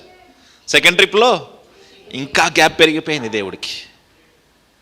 కానీ దేవుడు విడిచిపెట్టాడు. 15వ వచనం చూద్దాం ఒకసారి.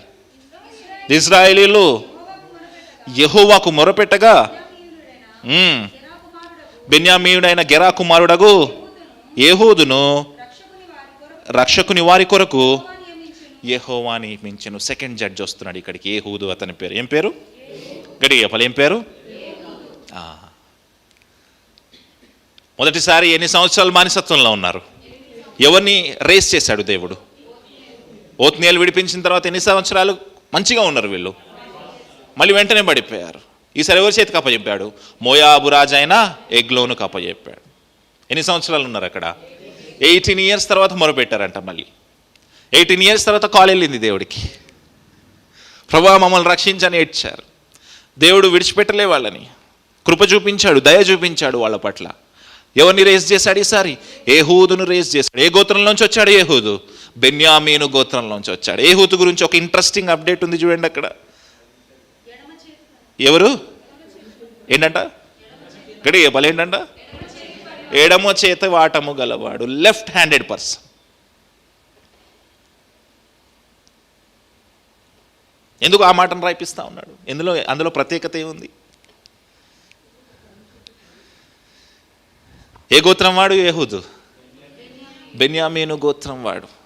ఎడమ చేతి వాటము గలవాడు అంటే కత్తి రైట్ హ్యాండ్తో తిప్పుతాడా, లెఫ్ట్ హ్యాండ్తో తిప్పుతాడా? మేబీ లెఫ్ట్ హ్యాండ్తో తిప్పొచ్చు. కొంతమంది క్రైస్తవ చరిత్రకారులు ఏం చెప్తారంటే ఆయనకు రైట్ హ్యాండ్ లేదు, లెఫ్ట్ హ్యాండ్ ఒకటే ఉంది.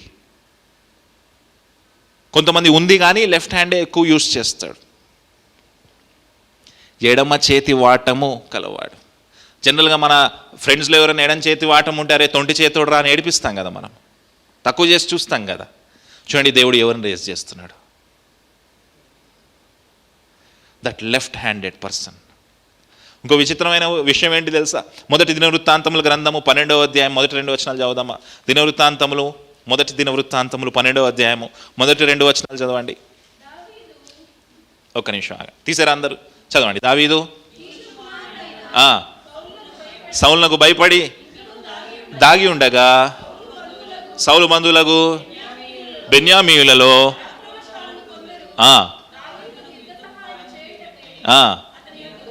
ఎవరు వచ్చారంట దావీదు దగ్గరికి? ఏ గోత్రం వాళ్ళు వచ్చారు? ఏహూదు ఏ గోత్రం వాడు? ఏహూదు ఏ గోత్రం వాడు? దావీదు దగ్గరికి కొంతమంది బెన్యామీను గోత్రం వాళ్ళు వచ్చారంట. తర్వాత వచనం చదువుదాం. వీరు విలుకాండ్రై కుడి ఎడమ చేతులతో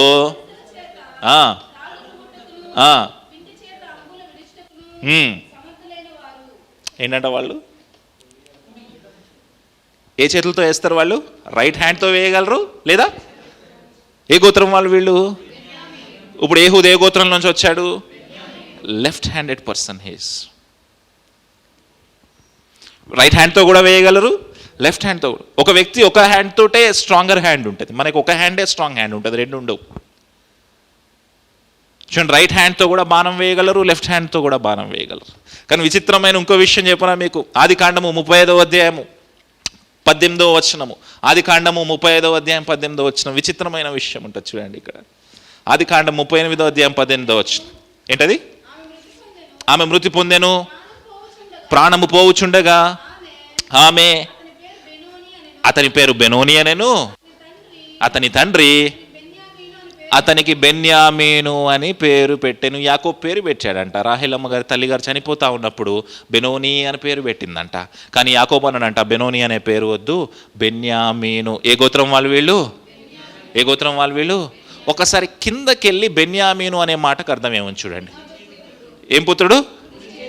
గడిగే బలే పుత్రుడు. ఏ చేతి పుత్రుడు? రైట్ హ్యాండా లెఫ్ట్ హ్యాండా? కానీ ఇప్పుడు బెన్యామీను గోత్రంలో వచ్చిన వాళ్ళు అధిక మంది ఏ హ్యాండ్ ఉన్నారు? పేరు కుడి చేతి పుత్రుడే, కానీ లెఫ్ట్ హ్యాండ్. మనం న్యాయాధిపతుల గ్రంథం ముందుకు వెళ్ళి చదివిన తర్వాత ఏమవుతుందో తెలుసా? బెన్యామీను గోత్రం వాళ్ళకి మిగతా గోత్రాల వాళ్ళకి యుద్ధం జరుగుతుంది. కొంచెం ముందుకెళ్ళి చదివిన తర్వాత బెన్యామీను గోత్రం వాళ్ళకి మిగతా వాళ్ళకి యుద్ధం జరుగుతుంది. చూడండి, న్యాయాధిపతుల గ్రంథం 20వ అధ్యాయం 15వ వచనం చూడండి. న్యాయాధిపతుల గ్రంథం 20వ అధ్యాయం 15వ వచనం. ఆ దినమున బెన్యామీనీలు మొత్తము చేయగా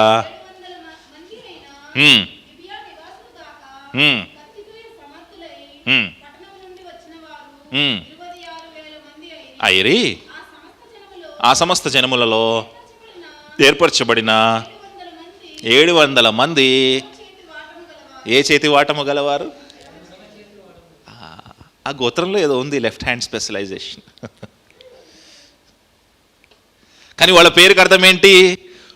కుడి చేతి పుత్రుడు. ఇప్పుడు చూడండి, ఆ గోత్రంలో ఎక్కువ మందికి లెఫ్ట్ హ్యాండ్ అది ఉంది కాబట్టి దేవుడు విడిచిపెట్టలే. ఇక్కడ కాంటెక్స్ట్ వేరే అయి ఉండొచ్చు, ఇక్కడ కాంటెక్స్ట్ వేరే అయి ఉండొచ్చు. ఇది ఇజ్రాయెల్ ప్రజల మధ్యలోనే యుద్ధమై ఉండొచ్చు. కానీ ఒక విషయం రూఢిగా అర్థం చేసుకోవాలి ఏంటంటే, లెఫ్ట్ హ్యాండెడ్నెస్ వాళ్ళ ట్రైబ్లో ఉంది. జనరల్గా మనం ఏం చేస్తాం? లెఫ్ట్ హ్యాండ్ పర్సన్ కనపడంగానే ఏడిపిస్తాం, అరే తొంటి చేతుడు అని ఏడిపిస్తాం. బహుశా ఏహూదికి రైట్ హ్యాండ్ లేదేమో, లెఫ్ట్ హ్యాండ్ ఒకటే ఉందేమో. లేదా రైట్ హ్యాండ్లో ఎక్కువ పవర్ లేదేమో, లెఫ్ట్ హ్యాండ్ మాత్రమే ఉందేమో. కానీ ఆ వీక్నెస్లో కూడా దేవుడు ఏహూదుని నిలబెట్టుకున్నాడు. అద్భుతమైన విషయం ఏంటి తెలుసా? ఈ న్యాయాధిపతుల గ్రంథం మొత్తం మనం చదివినప్పుడు న్యాయాధిపతులు ఎవరు పర్ఫెక్ట్ కాదు. They are not perfect. మోసగాళ్ళు ఉండొచ్చు అందులో, వ్యభిచారులు ఉండొచ్చు అందులో, తప్పుడు మనుషులు ఉండొచ్చు అందులో, ఎడమ చేతి వాటము గల వాళ్ళు ఉండొచ్చు, వీక్నెసెస్ ఉన్న పర్సన్స్ ఉండొచ్చు, బలహీనతలు ఉండొచ్చు. కానీ దేవుడు వాళ్ళని నిలబెట్టుకున్నాడు. ఎవరు నిలబెట్టుకున్నారు వాళ్ళని? దేవుడు నిలబెట్టుకున్నాడు. నువ్వు అనుకుంటున్నావేమో ఈ వీక్నెస్ ఉంది, నేను దేవుడి కోసం పని చేయలేను. No no no no. దేవుడు నిలబెట్టుకోవడానికి ఇష్టపడతా ఉన్నాడు. దేవుడు నీ వీక్నెస్ ద్వారా ఆయన మహిమ పొందడానికి ఇష్టపడతా ఉన్నాడు. ఏహూదుని నిలబెట్టుకున్నాడంట. వచ్చేద్దాం, వెనక్కి వచ్చేసి చదువుదామా. అతని చేతను ఇశ్రాయేలీలు మోయాబు రాజైన ఎగ్లోనుకు కప్పము పంపగా. చూడండి, వీళ్ళు కప్పం కడతా ఉన్నారంట, బానిసలు అయిపోయారు, కప్పం కట్టాలి కదా. ఇప్పుడు ఏం చేశారంట? ఇజ్రాయేల్ ప్రజలందరూ ఏహూదుని ఏర్పాటు చేసుకుని ఏహూదు ద్వారా కప్పం పంపించారంట. ట్యాక్స్ ఇచ్చేసిరా నాయన రాజుకి అని చెప్పేసి. తర్వాత వచనం చూద్దాం. ఏహూదు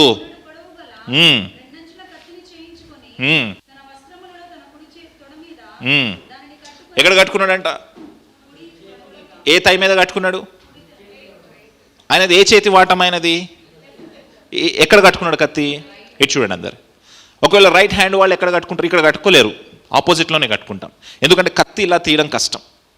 ఇటు నుంచి అయితే ఇలా తీయవచ్చు. ఇప్పుడు ఆలోచన చేయండి, ఏహూదు ఎడం చేతి వాటం గలవాడు ఎక్కడ కట్టుకున్నాడు?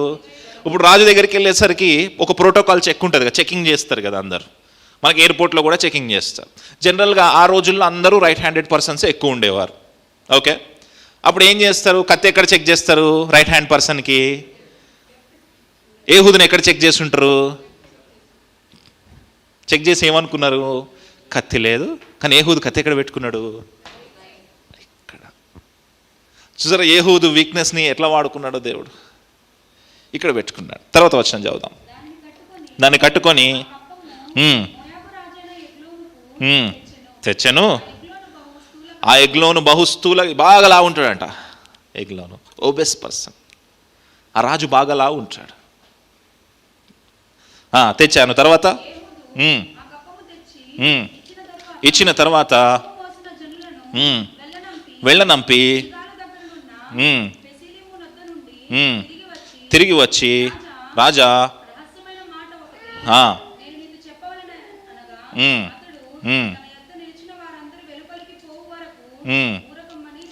Very good. చూడండి ఒకసారి, చూడండి అందరు, నన్ను చూడండి. ఏహూదు ఏం చేశాడు? లెఫ్ట్ హ్యాండెడ్ పర్సన్ కదా. ఏ గోత్రం వాడు? ఎక్కడ కట్టుకున్నాడు కత్తి? రైట్ హ్యాండ్కి కట్టుకున్నాడు.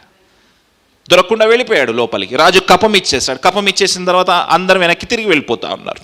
వెళ్ళిపోతా ఉన్నప్పుడు ఒక ప్రాంతం దగ్గర ఆగాడు. చూడండి 12వ వచనం చూడండి. ఎక్కడ ఆగాడు? 19వ వచనం చూడండి. ఎక్కడ ఆగాడు? 19వ వచనం. ఎక్కడ ఆగాడు? గిల్గాలు దగ్గర ఆగాడు. ఎక్కడ ఆగాడు? ఎక్కడ ఆగాడు? గిల్గాలు ప్రాంతం దగ్గర ఆగాడు. గుర్తుందా? గిల్గాలు ప్రాంతం దగ్గర ఏం జరిగింది? మొదటి సున్నతి అక్కడే జరిగింది.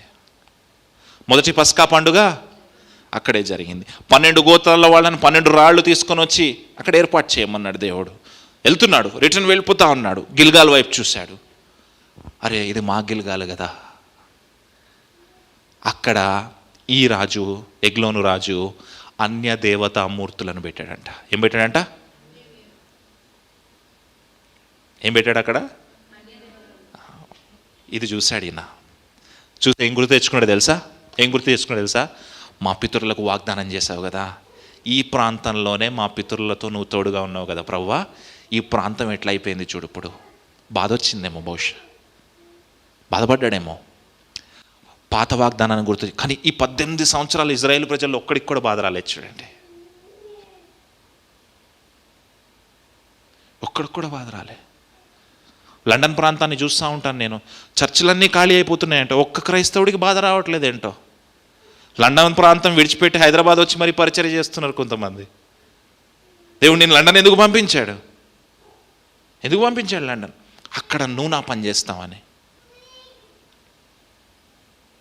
18 సంవత్సరాలు కంఫర్టబుల్గా బతికేశారు. గిల్గాలు అనే ప్రాంతంలో చూడండి, దేవతా విగ్రహాలు వస్తుంటే కూడా అవి కూడా చూసి ఇలా అసలు ప్రాణం దుఃఖపడలేదు. చాలా లైట్గా ఉన్నారు. కోలివింగ్ అలవాటు పడ్డారు. దే వర్ వెరీ కంఫర్టబుల్ అక్కడ. కానీ దేవుడు ఏర్పాటు చేసుకున్న వ్యక్తి ఏహూదు అక్కడికి వెళ్ళి చూడంగానే అతని మనసు తరుక్కుపోయింది. ప్రభువా, ఈ ప్రాంతంలో కదా నా పితరులతో నువ్వు తోడుగా ఉన్నావు. ఏంటి ప్రభువా ఈ ప్రాంతం ఇట్లా అయిపోయింది? ఇక్కడి నుంచే కదా క్రైస్తవ మిషనరీలు భారతదేశానికి వచ్చారు. ఏంటి ఈ ప్రాంతం ఇట్లా అయిపోయింది? ఇక్కడి నుంచే కదా త్యాగాలు చేసి విలియం కేరీ లాంటి వాళ్ళు వచ్చారు మా దగ్గరికి. తమ ఆస్తులు అమ్ముకున్నారు, వాళ్ళ శరీరాన్ని నలగొట్టుకున్నారు.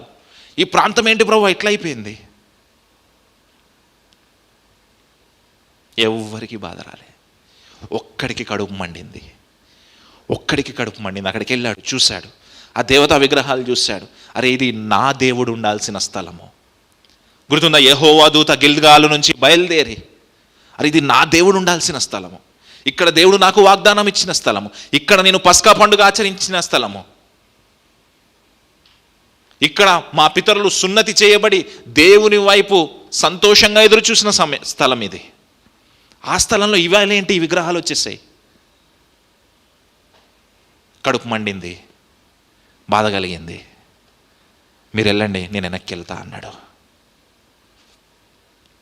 బాధాకరమైన విషయం, క్రైస్తవుల్లో ఎవ్వరికి కడుపు మండట్లేదు ఈ మధ్యకాలంలో. నో,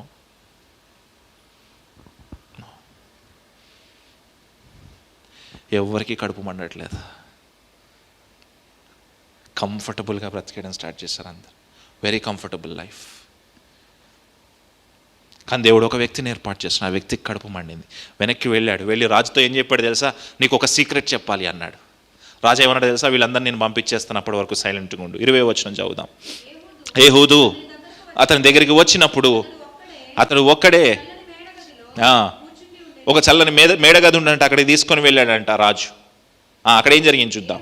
ఏహూదు నీతో నేను చెప్పవలసిన దేవుని మాట ఒకటి ఉన్నదని చెప్పగా అతడు తన పీఠము మీద నుండి లేచెను. అప్పుడు ఏహూదు ఎడమ చేతిని చాపి ఆ కత్తి తీసి కడుపు మీద అతనిని పొడిచాను. లెఫ్ట్ హ్యాండ్ తోటి రైట్ హ్యాండ్లో ఉన్న కత్తి తీసి కడుపులో పొడిచాడంట. ఎందుకు పొడిచాడు? కడుపు మండింది ఏహూదుకి. మా గిల్గాలు ప్రాంతమే, this is my place, this is the house of lord, ఇది దేవుని ప్రాంతం. ఇక్కడ నువ్వు అన్య దేవతా విగ్రహాలను పెడతావా? కడుపు మండింది, కత్తి తీశాడు, కడుపులో పొడిచాడు. ఎవరు? ఈ ఎగ్లోను రాజు, బాగా లావుగా ఉన్న వ్యక్తి. తర్వాత వచ్చిన చూడండి. కత్తి వెంబడి దూరగా కప్పుకొని నందున అతని కడుపు నుండి కత్తి బయటికి రానంత కొవ్వు ఉందంట అతని బాడీలో. పొడిచాడంటే మళ్ళీ కత్తి వెనక్కి రావట్లేదంట, అంత కొవ్వు ఉందంట బాడీలో. కానీ లోపల నుంచి పేగులు బయటకు వచ్చి పడ్డాయంట. చదువుతారా?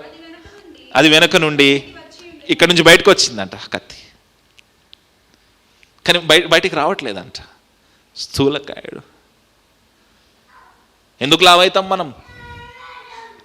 ఈ ఎగ్లోన్ రాజు నుంచి ఏం నేర్చుకోవాలి తమ్ముళ్ళు చెల్లి? ఎందుకు లావైతాం మనం చెప్పాలి? లేజినెస్, ఫుడ్ డిసిప్లిన్ ఉండదు, టైం డిసిప్లిన్ ఉండదు, బాడీ వర్కౌట్ ఉండదు. అయితే కొవ్వు అతుక్కపోయిందంట కత్తికి, కత్తి కూడా బయటికి రాలేదంట. చూడండి, ఆలోచన చేయండి. తర్వాత చదువుదాం. అప్పుడు ఏహూదు పంచపాళిలోకి బయలు వెళ్ళి తలుపు వేసి చంపేశాడు. తలుపేసి వెనక సైడ్ నుంచి తలుపేసి పారిపోయాడంట అక్కడి నుంచి ఏహూదు. 24వ వచనం. అతడు బయలు వెళ్ళిన తర్వాత ఆ రాజు దాసులు లోపలికి వచ్చి చూడగా గనుక చల్లని గదిలో శంఖానివర్తికి పోయి ఉన్నాడు అనుకొని. చూడండి, ఇంతసేపు అవుతుంది, రాజుగారు బయటికి రాలేదంట. ఏంటని మొత్తం వాళ్ళు సైనికులు వచ్చారంట అక్కడికి. తలుపు వేసే ఉందే, ఏం జరుగుతుందబ్బా లోపల? శంఖానివర్తికి వెళ్తున్నాడా? బాత్రూమ్కి వెళ్తున్నాడా? శంఖానివర్తి అంటే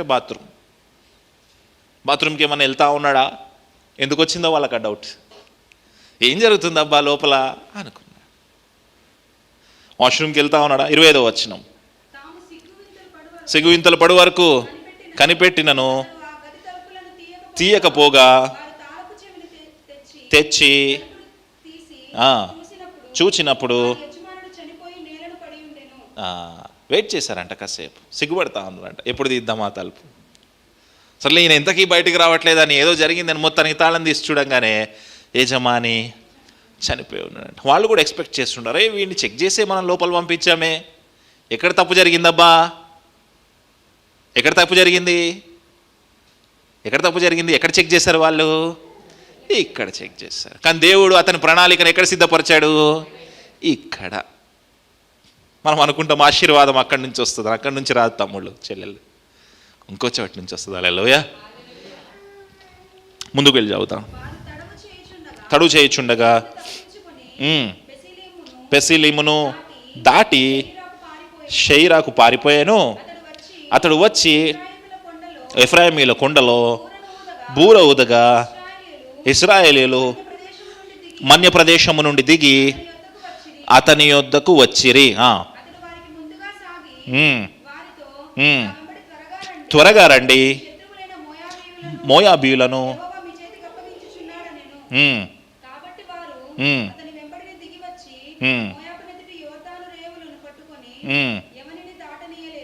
ఎవరిని దాటనీయలేదు. 29వ వచనం.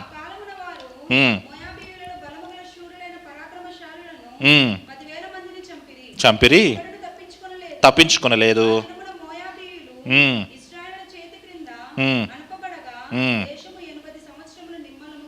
దేశము 80 సంవత్సరములు నిమ్మలముగా ఉండేను. ఎవరి నాయకత్వంలో? ఏహూదు నాయకత్వంలో. ఎగ్లోను చంపాడంట, ఒకడే చంపాడు. మంది వేసుకుని వెళ్ళాడా, ఒకడే వెళ్ళాడా, ఒకడే చంపాడు. వెళ్ళిపోయాడు. అక్కడ నుంచి వెళ్ళిపోయి బూర ఊదాడు, ఇజ్రాయేల్ ప్రజలను రమ్మన్నాడు. వచ్చిన తర్వాత డైలాగ్ కొట్టలే. మీకు అందరికీ తెలుసా ఏం జరిగిందో? ఎగ్లోను ఒక్క పోటుతో పొడి చేశా అని అనలే. ఏమన్నాడు చూసారా అక్కడ? యెహోవా, చదవాలి, యెహోవా మీ చేతికి, మోయాబీయులను యెహోవా మీ చేతికి అప్పగించుచున్నాడా. నేను అక్కడ కూడా ఎవరిని గ్లోరిఫై చేస్తా ఉన్నాడు? నేను ఇంత గొప్పగా చంపాను కదా, రండి మీరు నన్ను వెంబడించండి, మనం కలిసి యుద్ధం చేద్దాం, గెలిచేద్దాం అనలే. యెహోవా మోయాబీయులను మీచి, అక్కడ కూడా తన క్రెడిట్ ఎవరికి ఇస్తున్నాడు తెలుసా? దేవుడికి ఇస్తా ఉన్నాడు. మనకు 1వ తారీఖు 2వ తారీఖు జీతాలు పడతాయి, క్రెడిట్ ఎవరికి తీసుకుంటాం మనం? ఎంత కష్టపడ్డాం కదా, నెల రోజులు మనదే ఇది, ఎంజాయ్ కదా. ప్రమోషన్ వస్తుంది, ప్రమోషన్ రాగానే ఏమనుకుంటాము? ఎంత కష్టపడ్డానో కదా. బోనస్ వస్తుంది, బోనస్ రాగానే ఏమనుకుంటా? ఎంత కష్టపడ్డాను కదా, ఈ బోనస్ డబ్బులు నా కోసం వాడుకోవాలి. చూడండి, ఏహూదు ఒక్కడే అంత గొప్ప యుద్ధం చేసి రాజును చంపి బయటకు వచ్చిన తర్వాత కూడా ఏమంటాడు తెలుసా? యెహోవా మోయాబీయులను మీ చేతికి అప్పగించాను. క్రెడిట్ దేవుడికి ఇస్తా ఉన్నాడు అక్కడ.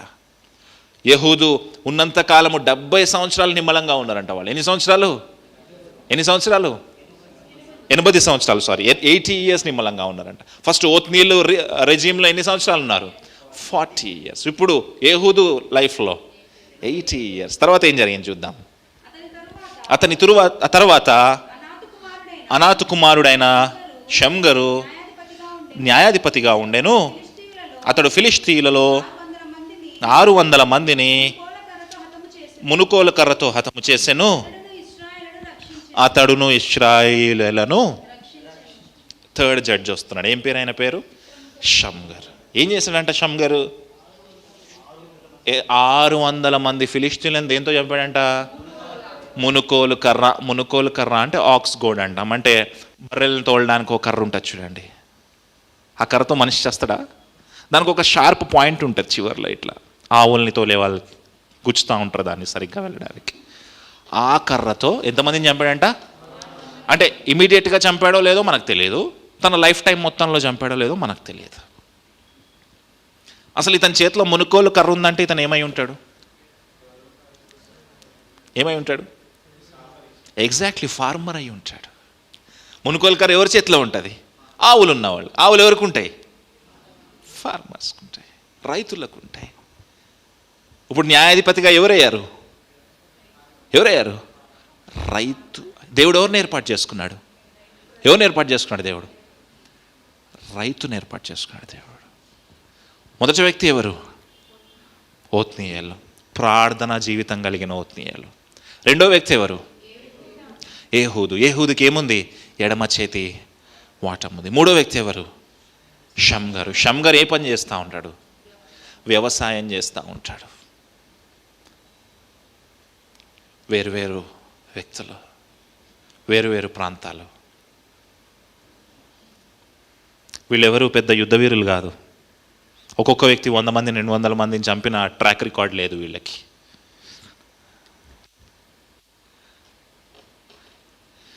న్యాయాధిపతుల్లో అందరూ ఏదో వేరే వేరే పనులు చేసేవాళ్లే.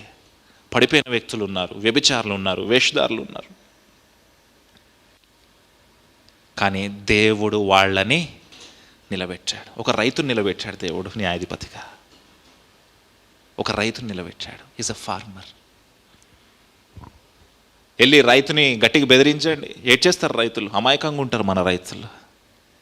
ఏదో చూస్తూ ఉన్నాను, మామిడి పంటకి ఏదో గిట్టుబాటు ధర రాలేదని రోడ్డు మీద వెళ్ళిపోయారు. వాళ్ళకి అదే తెలుసు. గొడవలు తెలియదు వాళ్ళకి, కొట్లాటలు తెలియదు, యుద్ధం తెలియదు వాళ్ళకి. కానీ ఒక రైతుని నిలబెట్టుకున్నాడు. ఇప్పుడు ఆలోచన చేయండి, మీరు జాబ్స్ చేస్తూ ఉంటారు మీరంతా ఏవేవో జాబ్స్ చేస్తూ ఉంటారు. దేవుడు మిమ్మల్ని నిలబెట్టుకుంటాడా? ఖచ్చితంగా నిలబెట్టుకుంటాడు. మీరు జాబ్ రిజైన్ చేసి రావక్కర్లే. ఏహూదు తన ఫార్మింగ్ జాబ్కి రిజైన్ చేసి రాలే. ఆ ఫార్మింగ్ జాబ్లో ఏదైతే మునుకోలు కర్ర ఉందో ఆ కర్రతోటే దేవుని పరిచర్య చేశాడు. హల్లెలూయా. తనకి ఏ పని తెలుసో ఆ పనితోటే పరిచర్య చేసి. చూడండి, ఏహూదుకి లెఫ్ట్ హ్యాండ్ వాటం ఉంది, దాంతోటే దేవుని గనపరిచాడు. హల్లెలూయా. ఒకవేళ నువ్వు ఎదురు చూస్తూ ఉంటే దేవుని పరిచర్య కోసం, దేవుడు నిన్ను వాడుకోవడానికి ఇష్టపడతా ఉన్నాడు. దేవుడు నిన్ను వాడుకోవడానికి ఇష్టపడతా ఉన్నాడు. దానియేలు గ్రంథం 4వ అధ్యాయం 17వ వచనం. దానియేలు గ్రంథం 4వ అధ్యాయం 17వ వచనం. దానియేలు గ్రంథం 4వ అధ్యాయం 17వ వచనము. 4వ అధ్యాయం 17వ వచనము చదవండి.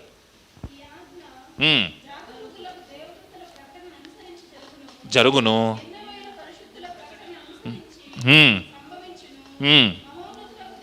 మహోన్నతుడగు దేవుడు మానవుల రాజ్యముల పైన అధికారి అయి ఉండి తాను ఎవరికి అనుగ్రహించి నిశ్చయించునో వానికి అనుగ్రహించుననియు ఆయా రాజ్యముల పైన.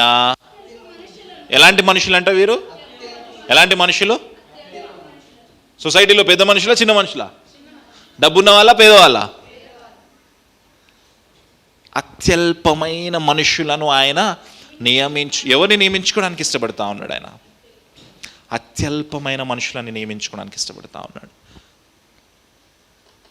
ఎక్కడో దినవృత్తాంతాల గ్రంథంలో మనం చదువుతాం, యెహోవా కళ్ళు అటు ఇటు తిరుగుతూ చూస్తున్నాయంట. ఎవరైనా దొరుకుతారా? ఈరోజు యెహోవా కళ్ళు తిరుగుతా చూస్తూ ఉన్నాయి. సాఫ్ట్వేర్ జాబ్ చేస్తూ ఉన్నావేమో, ఆ సాఫ్ట్వేర్ జాబ్ ద్వారా దేవుడు తన పరిచయం చేయడానికి ఇష్టపడతా ఉన్నాడు. టీచింగ్ జాబ్ చేస్తూ ఉన్నావేమో, ఆ టీచింగ్ జాబ్ ద్వారా దేవుడు నిన్ను వాడుకోవడానికి ఇష్టపడతా ఉన్నాడు. పోలీస్ డిపార్ట్మెంట్లో ఉన్నావేమో, ఆ పోలీస్ డిపార్ట్మెంట్ ద్వారా దేవుడు నిన్ను వాడుకోవడానికి ఇష్టపడతా ఉన్నాడు. అందరూ పాస్టర్స్ అయిపోవాల్సిన అవసరం లేదు.